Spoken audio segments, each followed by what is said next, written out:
మా కేసీఆర్ ఉన్నప్పుడు మంచిగా జరిగింది. ఏం చేసిండు అసలు కేసీఆర్? మా కేసీఆర్ రైతు బంద్ చేసిండు, పింఛను కరెక్ట్గా నెల నెల ఇచ్చిండు ముసలోళ్ళకి, బస్సు ఫ్రీ పెట్టలేదు, ఏం పెట్టలేదు కానీ మంచిగా చేసిండు మాకు. 24 గంటల కరెంటు రైతులకి, ఇప్పుడు 12 గంటలే.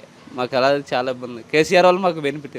మళ్ళీ ఎవరు వస్తే బాగుంటుంది? పక్క మా కేసీఆర్ వస్తే బాగుంటుంది. రేవంత్ రెడ్డి ఈసారి ఓట్లు పడవు ఆయన. మళ్ళీ 10 ఏళ్ళు నేనే ఉంటా. లేదు, ఆయన సేవలు కొట్టినా కానీ 10 ఏళ్ళు కాదు అసలు, ఈ ఇంకా 2 సంవత్సరాల్లో పదవి దిగిపోద్ది ఆయన. లేదు, ఉండదు అసలు. ఈ 5 సంవత్సరాలు పూర్తి అయిపోయింది అనుకో, 2 సంవత్సరాల ఇంకా అసలు ఆయనకు ఎక్కడానికి ఛాన్స్ లేదు. అది ఎట్లుంది తెలంగాణ ప్రజల పరిస్థితి ఎట్లా ఉంది? తెలంగాణ ప్రజల పరిస్థితి ఎట్లుందంటే ఒకళ్ళు చెప్పుకోలేని పరిస్థితి అమ్మ. ఎవరుగా నేనే కాదు, ప్రతి ముసలి వాళ్ళని, పెద్దవాళ్ళని, వయసు వాళ్ళని ఎవరన్నా రేవంత్ రెడ్డి మంచోడా అంటే ఎవరు మంచోడు కాదని అంటారు.